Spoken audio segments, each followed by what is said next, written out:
ರಾಜ್ಯ ಭಾರತೀಯ ಜನತಾ ಪಕ್ಷದ ಕಚೇರಿಯಲ್ಲಿ ರಾಜ್ಯಾಧ್ಯಕ್ಷರ ಸಮ್ಮುಖದಲ್ಲಿ ಹಾಗೂ ನಮ್ಮ ಪಕ್ಷದ ಹಿರಿಯ ನಾಯಕರಾದಂಥ ಯಡಿಯೂರಪ್ಪನವರು ಅವರ ಸಮ್ಮುಖದಲ್ಲಿ ಮತ್ತು ಮಾಜಿ ಮುಖ್ಯಮಂತ್ರಿಗಳಾದಂಥ ಬಸವರಾಜ ಬೊಮ್ಮಾಯಿ ಅವರ ಒಂದು ಮುಖಂಡತ್ವದಲ್ಲಿ ಹಾವೇರಿ ಜಿಲ್ಲೆಯ ಎಲ್ಲ ಪಕ್ಷದ ಎಲ್ಲ ಪದಾಧಿಕಾರಿಗಳ ಒಂದು ಸಭೆಯನ್ನು ಕರೆದು ಮುಂದೆ ಬರುವಂತಹ ತಾಲೂಕ್ ಪಂಚಾಯತ್, ಜಿಲ್ಲಾ ಪಂಚಾಯತ್ ಮತ್ತು ಗ್ರಾಮ ಪಂಚಾಯತ್ ಚುನಾವಣೆಗಳನ್ನು ಎದುರಿಸಲಿಕ್ಕೆ ಸಜ್ಜಾಗಬೇಕು ಅನ್ನೋಂಥ ಅದರ ಬಗ್ಗೆ ಒಂದು ದೊಡ್ಡ ಚರ್ಚೆಯನ್ನು ಕೂಡ ಮಾಡಿ ಯಾವ ರೀತಿ ಸಂಘಟನೆ ಆಗಬೇಕು ಮತ್ತು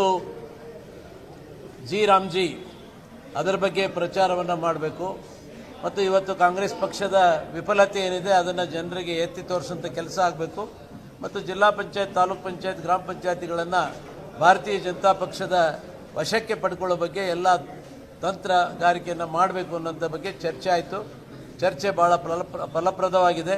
ಇದರಿಂದ ನಮ್ಮ ಕಾರ್ಯಕರ್ತರಿಗೆ, ಪದಾಧಿಕಾರಿಗಳಿಗೆ ಒಂದು ಹುಮ್ಮಸ್ಸು ಬಂದಿದೆ. ಖಂಡಿತವಾಗಿ ಹಾವೇರಿ ಜಿಲ್ಲೆಯಲ್ಲಿ ಮುಂದಿನ ದಿನಗಳಲ್ಲಿ ನಾವು ಭಾರತೀಯ ಜನತಾ ಪಕ್ಷದ ಪತಾಕೆಯನ್ನು ಎತ್ತಿ ಹಿಡಿಯುವಂಥ ಕೆಲಸವನ್ನು ಮಾಡ್ತೀವಿ.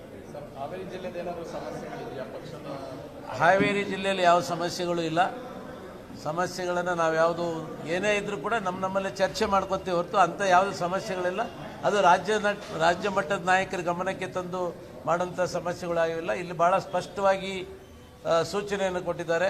ಜಿಲ್ಲೆಯ ಕೋರ್ ಕಮಿಟಿ ಮಾಡಬೇಕು, ಜಿಲ್ಲೆಯ ಕೋರ್ ಕಮಿಟಿಯ ಮುಖಾಂತರವೇ ಪದಾಧಿಕಾರಿಗಳ ಒಂದು ಆಯ್ಕೆ ಆಗಬೇಕು ಅಂತೇಳಿ ಸೂಚನೆ ಕೊಟ್ಟಿದ್ದಾರೆ. ಅದನ್ನು ನಾವು ಖಂಡಿತ ಪಾಲನೆ ಮಾಡ್ತೀವಿ. ರಾಜ್ಯ ಭಾರತೀಯ ಜನತಾ ಪಕ್ಷದ ಕಚೇರಿಯಲ್ಲಿ ರಾಜ್ಯಾಧ್ಯಕ್ಷರ ಸಮ್ಮುಖದಲ್ಲಿ ಹಾಗೂ ನಮ್ಮ ಪಕ್ಷದ ಹಿರಿಯ ನಾಯಕರಾದಂಥ ಯಡಿಯೂರಪ್ಪನವರು ಅವರ ಸಮ್ಮುಖದಲ್ಲಿ ಮತ್ತು ಮಾಜಿ ಮುಖ್ಯಮಂತ್ರಿಗಳಾದಂಥ ಬಸವರಾಜ ಬೊಮ್ಮಾಯಿ ಅವರ ಒಂದು ಮುಖಂಡತ್ವದಲ್ಲಿ ಹಾವೇರಿ ಜಿಲ್ಲೆಯ ಎಲ್ಲ ಪಕ್ಷದ ಎಲ್ಲ ಪದಾಧಿಕಾರಿಗಳ ಒಂದು ಸಭೆಯನ್ನು ಕರೆದು ಮುಂದೆ ಬರುವಂತಹ ತಾಲೂಕ್ ಪಂಚಾಯತ್, ಜಿಲ್ಲಾ ಪಂಚಾಯತ್ ಮತ್ತು ಗ್ರಾಮ ಪಂಚಾಯತ್ ಚುನಾವಣೆಗಳನ್ನು ಎದುರಿಸಲಿಕ್ಕೆ ಸಜ್ಜಾಗಬೇಕು ಅನ್ನೋಂಥ ಅದರ ಬಗ್ಗೆ ಒಂದು ದೊಡ್ಡ ಚರ್ಚೆಯನ್ನು ಕೂಡ ಮಾಡಿ ಯಾವ ರೀತಿ ಸಂಘಟನೆ ಆಗಬೇಕು ಮತ್ತು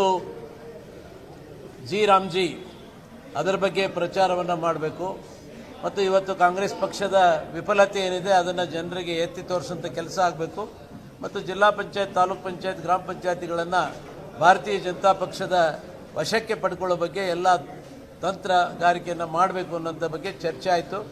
ಚರ್ಚೆ ಭಾಳ ಫಲಪ್ರದವಾಗಿದೆ. ಇದರಿಂದ ನಮ್ಮ ಕಾರ್ಯಕರ್ತರಿಗೆ, ಪದಾಧಿಕಾರಿಗಳಿಗೆ ಒಂದು ಹುಮ್ಮಸ್ಸು ಬಂದಿದೆ. ಖಂಡಿತವಾಗಿ ಹಾವೇರಿ ಜಿಲ್ಲೆಯಲ್ಲಿ ಮುಂದಿನ ದಿನಗಳಲ್ಲಿ ನಾವು ಭಾರತೀಯ ಜನತಾ ಪಕ್ಷದ ಪತಾಕೆಯನ್ನು ಎತ್ತಿ ಹಿಡಿಯುವಂಥ ಕೆಲಸವನ್ನು ಮಾಡ್ತೀವಿ.